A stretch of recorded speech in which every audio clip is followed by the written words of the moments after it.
हो गया। कुछ हफ्ते बाद आसमान में बादल छाने लगे और फिर एक दिन जोरदार बारिश हुई। गांव का नया तालाब पानी से भर गया।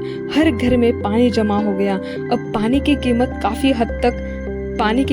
काफ़ी हद तक कम हो गई थी और काफ़ी लोगों को उसकी कीमत भी समझ आ गई थी।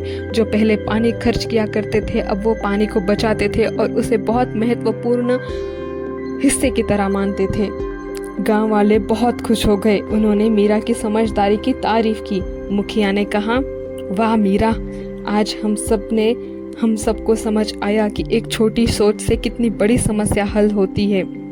सच में पहले जो हम करते थे वो तो ऊंट के मुंह में जीरा ही था। और ये बात भी तय हो गई कि छोटी सोच से बड़ी समस्या कभी हल नहीं होती।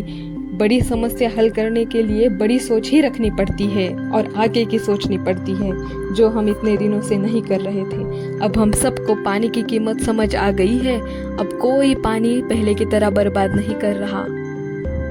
जल ही जीवन है और इसे हमें संजो कर रखना चाहिए। जहाँ जितना इस्तेमाल हो उतना ही करना चाहिए। ज़्यादा पानी बर्बाद करने से क्या होता है ये तो हमने इतने महीनों में देख ही लिया। अच्छा हुआ मीरा जो तुमने सही समय पर हमें सुझाव दिया, ताकि बारिश से पहले ही हमने तालाब की व्यवस्था कर दी और हर घरों में पानी बारिश का रुक सके इसकी भी व्यवस्था कर दी। और देखो जो बारिश हुई है उससे पूरे गांव के लिए पर्याप्त पानी हो चुका है हमारे पास। वाह बका, इतने दिन जो हम डालम डोल ऐसे ही कर रहे थे, अब वैसा नहीं होगा। अब बहुत बड़ी समस्या हल हो चुकी है हमारे गांव की। उस दिन के बाद गांव के लोग हर समस्या को गहराई से सोचकर हल करने लगे। वे जानते थे कि सही समाधान ही असली सफलता देता है। इसलिए छोटी से छोटी बात को भी वो गहराई से सोच और समझ कर ही उसके ऊपर फैसला लेते।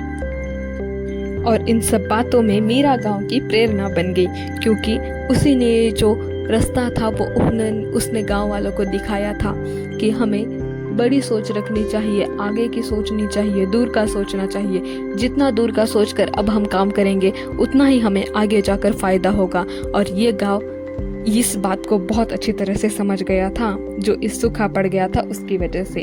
अब हर कोई छोटी से छोटी बात भी आगे की सोचकर ही तय करता और उसके ऊपर निर्णय लेता पूरे घर को। और हो सके ज़रूरत पड़े तो गांव को भी पंचायत बुलाकर छोटे से छोटे मामलों में वो एक दूसरे के साथ चर्चा करते थे और उसी के साथ वो उस निर्णय पर भी आते थे जो कि सबकी भलाई और सबके अच्छे लिए होता। बड़ी समस्या के लिए और सही समाधान ज़रूर होता है। जितनी बड़ी समस्या उतना ही बड़ा समाधान ज़रूरी होता है। छोटे छोटे उपाय हमेशा पर्याप्त नहीं होते, क्योंकि जितनी बड़ी समस्या उतने ही बड़े हमें उपाय भी उसके सोचने चाहिए। समझदारी और दूरदर्शिता से ही कठिनाइयों को हराया जाता है। इसीलिए हमें हर एक काम और हर एक चीज़ में अपनी समझदारी दिखानी चाहिए। अगर खुद समझ नहीं आ रहा तो हमें किसी ऐसे के साथ बात करनी चाहिए जिसे इसके बारे में पता हो। अगर उसे पता भी नहीं होगा तो वो ऐसा हल तो ज़रूर बताएगा जिससे आप ये समझ सकेंगे कि आप कहाँ गलत जा रहे हैं। तो ये थी हमारी आज की कहानी। मिलते हैं अगली कहानी में, तब तक के लिए बाय।